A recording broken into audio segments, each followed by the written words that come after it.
This is the most important key to ensuring that you are successful as a life insurance agent in 2026. And we're going to be breaking down how you can consistently hit $40,000 per month in this video with 3 simple steps. As always, please make sure that you like, comment, and subscribe. My name is Trey. I'm the owner of Agent Elite Lab. In the past 3.5 years, we've helped 550 plus agents hit $40,000 per month. And on this channel, all I do is try to break down the strategies, tactics, and behaviors of those individuals so that way you can go out and do the same thing. So as always, let's hop right into the video. So today I want to be breaking down 3 practical things that you need to focus on in 2026 in order to ensure and normalize that you are successful. And I'm going to explain to you what those are.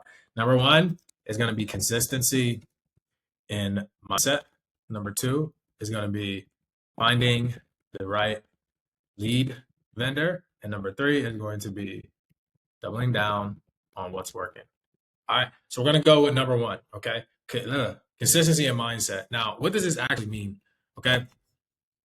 Now, a lot of people try to watch a lot of videos, breakdowns, motivational speeches. Now, here's what I've noticed. The most probably consistent way to have a sharp and powerful mindset is to put yourself in the right environment. What does that mean? So I was talking to an agency owner context the other day, and they were mentioning that, when I was selling, which was 5 years ago, the standard at the time for agency owners to be direct depositing into their account was like 100, 200,000. You were killing it then, right? Per month. Nowadays, people are doing 5, 6, 700,000 a month into their account. Why? Because of the way that they've structured things and the fact that they've taken something that was virtual and they brought it to in person and they still sold virtual. So there was a popular thing in like late 2021 going into 2022, early 2020-ish, which was what we call lock-ins. All right. So what this essentially was people would fly from around the country into an Airbnb or a house. They'd get a bunch of people there and they would just lock in and they would put those people there and they would sell a bunch of insurance for like 2 or 3 days, and they'd hit their record numbers in like a 3-day time span. So it would have a crazy production jump, and then they would go back to their normal lives and continue to scale. Well, what they realized is that the reason why people stopped having offices as much is because the offices were in certain areas, and then they would go out and canvas the areas. So an insurance agency would be located in downtown Miami, and then they would canvas the Miami suburbs, etc. Right? Well, what they figured was, okay, well, if we all fly from around the country to Miami and we sell at a high level, then why don't we just try to duplicate that process? But instead of having everybody fly into Miami, we just have people move there and then live there. And then you have the environment year round. So what would happen? It would increase the standard. Because if in those weekends, right, let's say traditionally agents write $10,000 per month. And now what they do is they go to this event and then they write $10,000 in a weekend. That shows that their capacity, because of them being challenged, because of the environment, because of the natural competitive nature that a lot of us have, especially getting into sales, is that you don't want to look silly in front of the next person. You want to be the last person standing. So you create that environment where it's like, nah, I'm going to do this. So when you show up at these events, you typically get the best out of yourself. Now, how can I duplicate that over and over and over again to get the best out of you? Well, if I put you into an environment where year round you actually live there and every day you're breathing and living sales and training and strategy, you will consistently hit the mark. And now a 10K agent can become a 40K agent, right? It's not magic. It's just the fact that they got in the right environment. So you had to create that. That's the first pillar. Your mindset has to be created through the environment that you curate. So if you want to be in a better place, for example, if you're younger and you're watching this and you don't have family, you don't have anything going on relative to any commitments, should I say, I would find the best agency in the country. I would get up, pay for a plane ticket, and move out there. It will change your life. I watch people I work with all the time. They fly to these cities in these offices where it's just hundreds of agents coming in every day, driving nice cars. It creates this environment. And now when you show up, it's time to work. And then you see a standard being set, right? When you're doing virtual, it's really dependent on you. You got to wake up every day and get busy. But the average person and even the above average person and most people are held to a higher standard when they're in the right environment. Environments create everything. Otherwise, everybody would do things virtually. Now you can still sell virtually, but if you're in person, you create that environment so you can dial harder, go harder, etc. That's number 1. That's super crucial, and I think it's very, very underappreciated or slept on, should I say.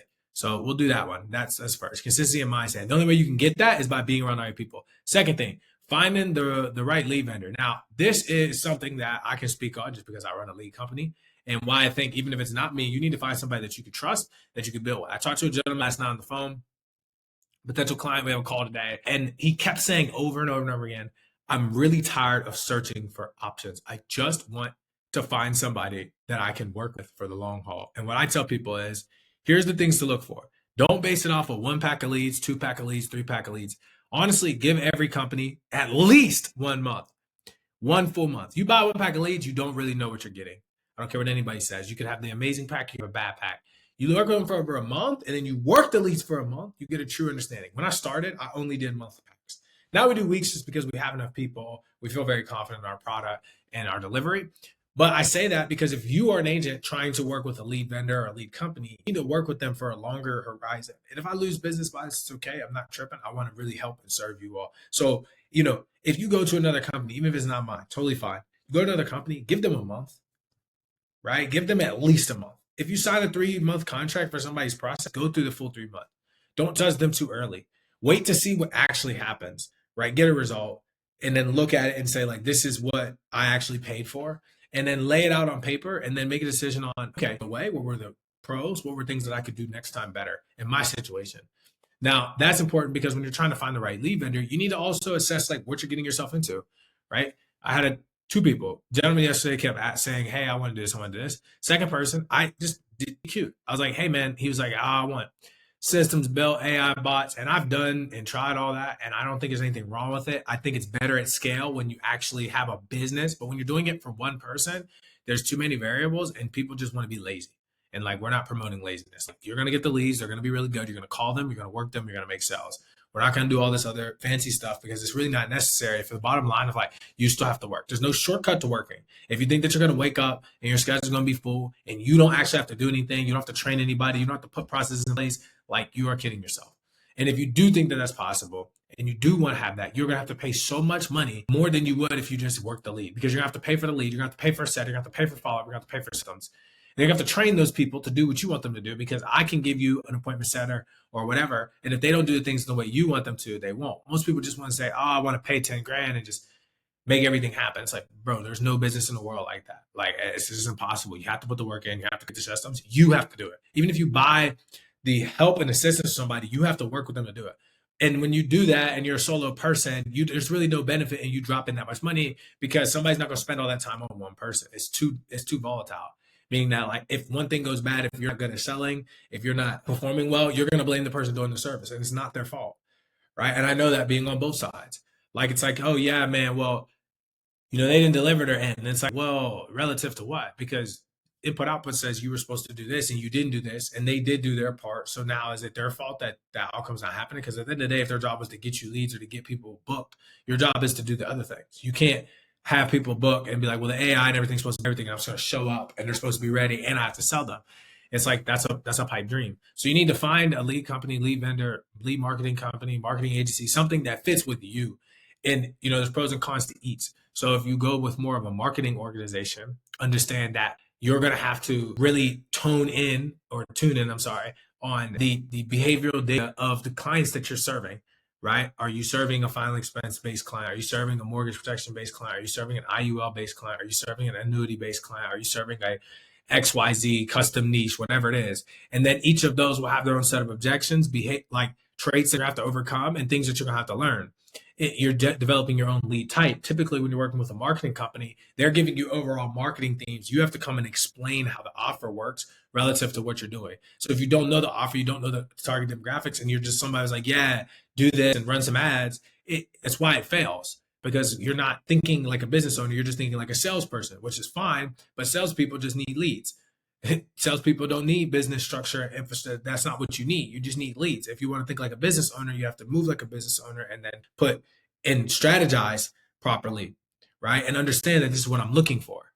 Okay, so you have to find the right person. So you need to lay out what you're looking for. Are you just like, dude, I just want really good leads? Then go buy the best leads and keep it simple, right? And then as you scale, try to work something out with the company, get a discount, and go from there. Eventually, if you have enough money, be like, yo, I'll pay you. Show me what you're doing. And if they won't, then be like, dude, how can I pay you to work for me? There's deals everywhere. Like, it'd be interesting if somebody came to me with the right deal. I'd have a conversation, even if it's not something I traditionally do. And they're like, hey man, I have all these agents willing to buy all these leads. I don't want to do it. Here's how it's set up. Can you do this for me? I'm willing to pay you whatever. You take whatever you need. Let's run it. I'm all for it. That's how my offers got created. I listen. I don't try to create offers for the market because I think that they'll work. I tried to do that, failed miserably. What I do is figure out what do people really want, keep it simple, give them what they want, and if they want something else, give it to them. Super simple. If they don't want that, then fine, right? But at the end of the day, you have to find the company that's going to serve you as an agent to help you get to your goal. I may not be the company for you. That's fine. There's probably another company out there that may be more suited for you, but you need to find what that is, right? So you found the environment because you had to learn how to sell first. That's why it's step one. You have to find the environment. You have to learn how to sell. You have to be around the right people. Don't worry about the right lead vendor at first. When you get in the right environment, they're going to tell you to use. Yo, who are you using? Cool. I'm just going to go use these people. That's what 99% of the industry does anyway. They don't actually research or figure out what other options. They just go with whatever their upline or mentor or whoever in the office is doing, right? Which isn't a bad thing sometimes, but it can be if you're looking for something that doesn't really fit you. Cool. And then the last thing is doubling down on what's working. I see this happen so frequently. I've done this so many times. All this basically means is figure out what's working and double down, right? One of my mentors says all the time, simple scales, complex fails. I don't even know where that's from. Let's see. Simple scales, complex fails. What is that? Where is this actually from? Dan Martell. I guess he's the one that said it. Let's see. Is he the one who said it?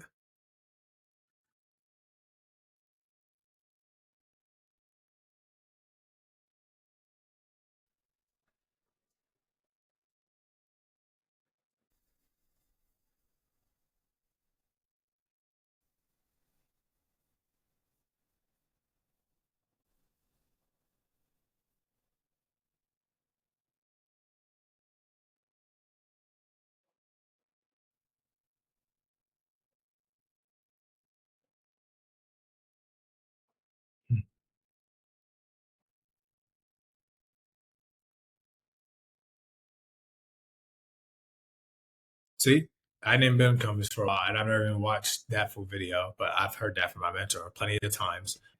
When you're an agent, you already have something very simple. Dial the leads, call the people, book the appointments, close the deals. That's it. You don't really like you have an admin that you pay or your upline pays, you bring people in, they sell. Like, dude, keep it super vanilla. Don't try to get fancy. If it works, it works. People try to like change things all the time. I do too. I have to literally stop myself. You can say whatever you want, tunnel vision, horse blinders, ignore the girl in the red dress. Like there's tons of analogies you could use, metaphors you could use, examples you could use. Bottom line is this. Once you figure out what's working, so you found the right environment and you found the right lead vendor. The third thing is the only thing you need to do is just keep doing that. You do not need to change. You do not need to hop. If you have one bad month, don't change. You know, it'd be better if you're working with a company and you have a bad week or bad month. Go have a conversation. Be like, yo, what's going on here? What am I missing? What's go like? And if you always take accountability and be like, yo, there's so many things I could do. Like I told a guy yesterday, I'm like, look, here's what you need to do with the leads. He was like, oh man, I started out really well. I'm not doing well. And that's a whole other conversation. Why agents start out with lead vendors and they're better and then they get worse. It's not because the lead company tries to make the leads bad. I just want everybody to understand that makes zero sense. Like, let's use logic. Let's take that's an emotional response. Well, it feels like the leads got better, worse. Okay. All right. Let's just break this down. Why would you, as a company who's trying to make money, make the leads bad after they were good in order for you to do what? Why would they intentionally try to do that? There's no logic to that. Because if I am trying to scale my business, grow my business, let's say I have 30 clients and I want to get to 50. Dude, it's like, yo, why would I try to make the product bad? Now, as you scale in anything, everything's not going to be exactly the same. If you have 10 people, it's not going to be the same as you have 1,000. We all understand that. But for the intention of the company to actually change, I hear it all the time. Like, why would you change this? Why would you change that?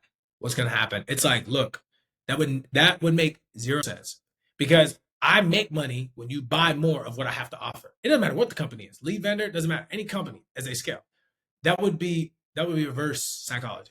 That would not make any sense. So what more than likely happens is that you who are thinking that may not understand the differences in how this business model or this mechanism scales.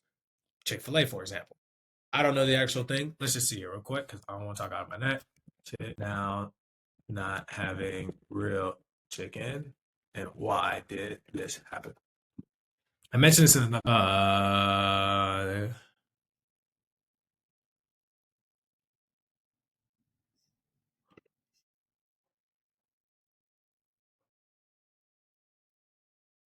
see, exactly. Supply chain challenges. That's all it ever comes down to. The company cited difficulties in sourcing enough chicken that met their strict no antibiotics ever standards. The update aims to ensure they can meet high demand across all things by switching to, yeah, Chick-fil-A allows chickens to be treated with antibiotics specifically for animals if they get sick rather than be disqualified from the supply chain. Right? So that's all they did. They realized that they had a supply chain constraint, challenges. So as a company is growing, they may run into those, but you need to ask and have a conversation, not just assume that things have changed because you're not having the desired outcome that you want. And that's not even always the case. Sometimes it's the exact same. A lot of the times in things, you have to understand how important your mindset is, right? I have people that I've worked with for 4 straight years. Some people have left for a little bit and came back. Some people have stayed the entire time. Most of the people have stayed the entire time. I've also had people that work for me for 8 straight months with no complaints, no issues, nothing, right? The same funnel, same ads for 8 straight months. People don't know this. My boy Scotty, when we were running the Filing Expense and IUL play years ago, when I first started, almost 4 years ago, we ran the same exact ad for 11 straight months. We didn't change anything. We didn't shift anything. We didn't turn it off. The only reason we turned it off is because he didn't want to do Filing Expense anymore. That bad boy probably still be running. We were cooking for that joint for so long. The ad was so basic. It has so much basic stuff going on, but it did not matter because he was closing, because he found a process, because he took accountability when things were slow and when things were fast. There was no fall off in that. The reason why that happens is because you may have started out and had a really good run from the jump, popped it off, went crazy. Then you were like, yo, you had an expectation that these leads should be this type of way, right? That this process should be this type of way. And then what typically happens is now you call or work or do those things with that same expectation. I see all the time. You have to do is call, get back to the middle. You have to reset, right, on what you started with. You should never be too high, never be too low. If you buy a pack of leads for somebody and then you crush it because you have optimism already, your tonality changes. The way you carry yourself on the calls is different. You will have a different outcome. I notice it even with me. If I get tired and I'm talking to a client, my tonality, everything changes. It's so bad to the point where if I talk to a client a certain way and my voice doesn't sound a certain way, they automatically know there's something wrong because I come with a certain type of energy, right? And these are like recurring clients, but even active clients. They're like, oh yeah, cool. If I'm like, hey, hello, versus I'm like, hello, and you can hear it in my voice how like the tonality in which I speak with. If you call every lead like that, now what's happening is you get 1 or 2 like, oh, I didn't fill this out, or I don't know what this is, and then you're like, oh my goodness, here it goes again, and now you just shake back into your mindset of like, oh, all lead vendors, they suck, blah blah blah, and now next thing you know, you've put yourself in more of a hole rather than calling with pure conviction. Had a gentleman yesterday, literally, swear to you, text me on Friday, I was like, yo, nobody's picking up. I said, okay, keep dialing. He texted me yesterday, nobody's picking up. I said, all right, I'm sick of it, I don't care. Send it to myself and my rep. First person we call picks up the phone. It's kind of like, oh, I'm not interested. It happens. Oh, I didn't fill this out. I'm like, okay, bro, I know you filled this out, but you just don't want to be bothered. So whatever.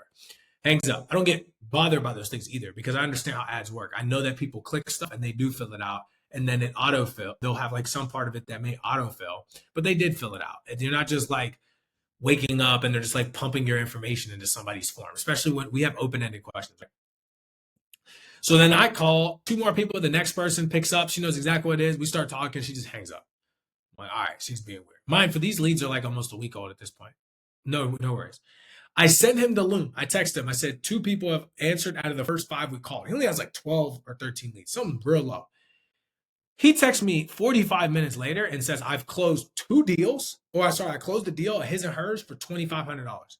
Then he texts me that night and says I closed another one for $900. So he's made basically 3 sales off of 2 people, off of only 15 leads, after he said that nobody would pick up because I sent him a video. My team sent him a video saying, dude, it works. You need to believe. His belief pattern shifts. Immediately he goes out, he calls the people, he probably talks with a whole nother level of conviction. He trusts the process, and now he makes literally 2 sales. You have to understand, that morning, 9 a.m., I get a text message. That night, 9 o'clock at night, he's like, yo, bro, these leads are fire. Nothing has changed but his mind. That's it. So understand, it's like you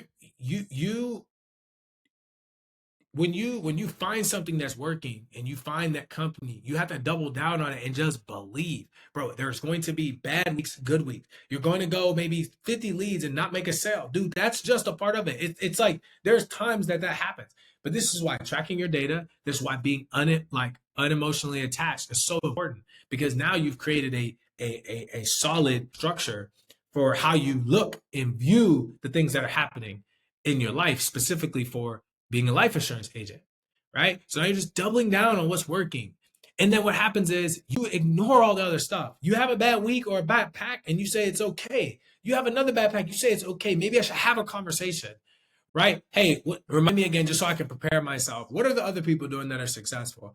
But honestly, most of the times when you've had success with a company and then you don't, unless they really have changed something, which most of the times they don't, because especially if they're trying to earn your business, it's not like a 3-month contract. This is like you're buying lead packs. They only make money when you come back, right? One lead pack's not making somebody rich.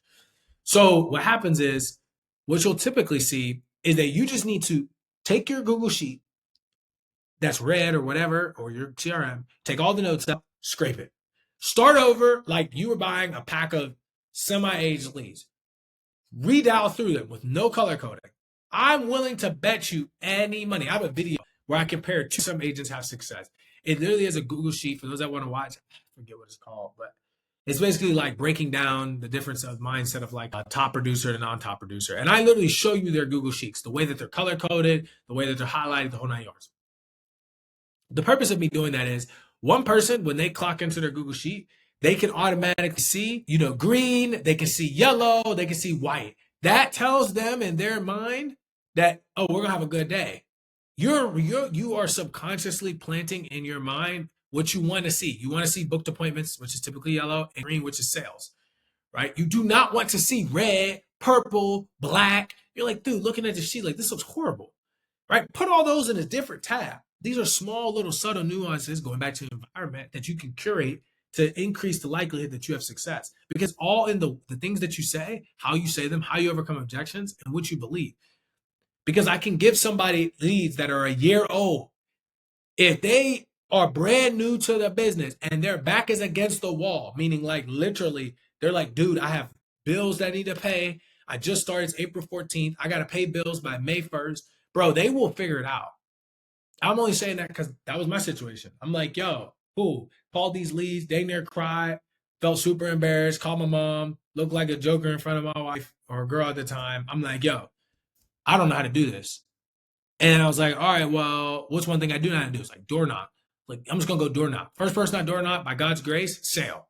Like, all right. I just started door knocking because I didn't know how to call like that. I knew it was going to take time, but I need to make my money back. I didn't sit, whine, make excuses, blame the leads, blame this, blame that. I just like, yo, I got to figure it out. It is what it is. So it's never, ever, I'm telling you, I've never, ever, ever, ever, ever complained about a lead. I just have never wanted to do the work that required to get that lead to go through. I don't want to call year-old age lead because I don't want to sit there and dial all day and go through 10 objections. That doesn't make the lead bad. That just means I don't want to go through the things to get through it. If a fresh lead is like, oh, I filled this out a week ago, it's like, okay, then that just means that they're probably cleaning a lot of stuff and you need to go through the process and be able to help them out to whatever extent that it is. And I'm willing to bet that your tonality and the way that you're talking to them makes them feel like they probably filled it out because you're coming off in a way that's like, oh, I'm expecting an objection. Because if I showed you another agent sheet who's getting the same exact ads, the same, it's like, dude, unless everybody's situation was the same, then it's like, okay, it's an ad problem. But if there's people that are crushing it and you just so, like, dude, it is something going on with you, 1,000%. Because there's no other variable that's changed. If the ad hasn't changed, if other people are still making sales, now if everybody has bad leads coming through, meaning like none of my clients are making sales, none of my clients are converting, none of my clients are having success, or the company's clients are having success, then cool. And it goes back to that's how you find the right vendor. You find people who've worked with people for a long period of time that have consistency and success, years in the business. These are the type of things that you need to be looking for. Or if they don't have those things, they need to have some sort of level of expertise as an individual agent or agency owner to provide context for what to do with those leads and how they've done that same process, maybe from buying leads, but now they have them in their own generation. That's how I started. Because I was like, I may not have all the years like everybody else, totally fine. I do have the experience. I've been an agent. I know what it is to do. Boom. Hopefully that helps. Remember, key things. Let's go through them one more time. Number one, consistency in your mindset. Number two, find the right lead vendor. Okay, this is more of an environment thing. Find the right lead vendor is simple. Break it down. And then once you figure out what's working, double down.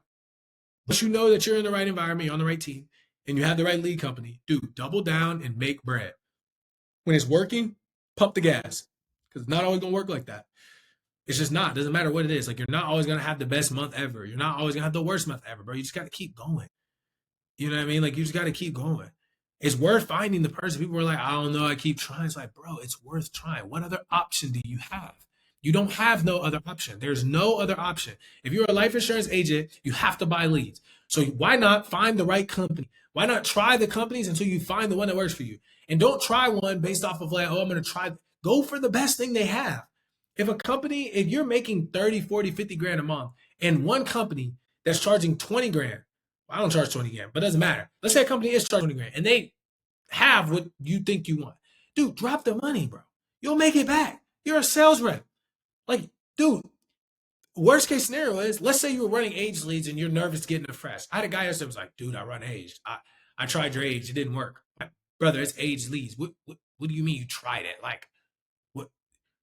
Well, I tested out. I'm going to try some more lead vendors for age, bro. It's not the purpose of, you're not trying to find the right age lead vendor, bro. You're trying to find the right lead vendor to scale. Simple. Like, okay, cool. They have good age leads. Perfect. What happens when their age leads run out? That's why I ask people, dude, what happens when the company you're buying from runs out of leads? You need a model that's infinitely scalable. By infinite, I mean like input in, input out. Let's just say that the company you're working with, I tell people all the time, I'm like, dude, cool. If you want it, I'll just max it out. How many age leads do you want? But I already know what's going to happen. I've been doing this for so long. You're going to buy all the age leads, and they're going to be like, yo, these suck. And you're going to go to another company. And you're just going to keep doing that. And I guess that works, but I don't want to do that. I don't want to keep vetting and keep sourcing and keep switching and keep finding different things because I'm bringing somebody into business with ambiguous terms, right? Like, or indecisiveness on what decision, on what company to go with. Finding the right company is finding the right one that works. Input in, input out, right? But you have no choice but to keep trying. It's like, well, I want to try this, then I'll try that. It's like, bro, just shoot for the fences. Now, if you're brand new, that's different. If you're brand new, go with age. But bro, if you have any sort of like, you're making any level of money as an agent, you should not be trying to run age leads to like run up the bag. I'm being honest. Like, you can do it if you're doing like a dialer and you get a really good ROI, but in terms of run up the bag and create a system, like, bro, do not look for no age lead vendor to create a system. Like, that's not, you can supplement with age leads, but it's like, that doesn't even make sense. You need to find something where you can put money in and put money out. Now, if you make cheap leads, that's a system. It rewards more skill, but like, you're so far behind if you think like, oh man, I'm just going to like run these age leads forever. And like, it's like, bro, I'm going to find a company that can get me age leads. It's like, dude, I promise you, you're going to be cooked. Like, it may work and it might last a long time, but it will not be like something that's consistently scalable until you have your own.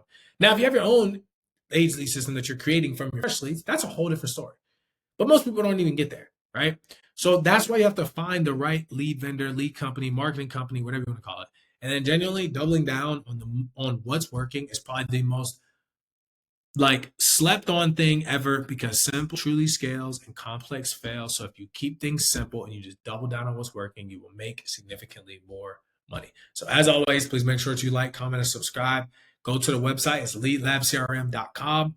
You can put a lead request in anywhere from $2.50 as of right now up to about, well, now we have annuity leads or $98. They just dropped. They came out yesterday. We just added our trucker IUL leads as well. We're adding more lead types. We're continuing to build. We're continuing to grow. So we are very, very excited. We're looking forward to it. So if you have any questions, please let us know. Otherwise, if you're an agency owner and you potentially want to work with us, we can go to agentleadlab.com. Check those out as well. We're super excited. And as always, we'll see you guys next time. Have a blessed day. Peace.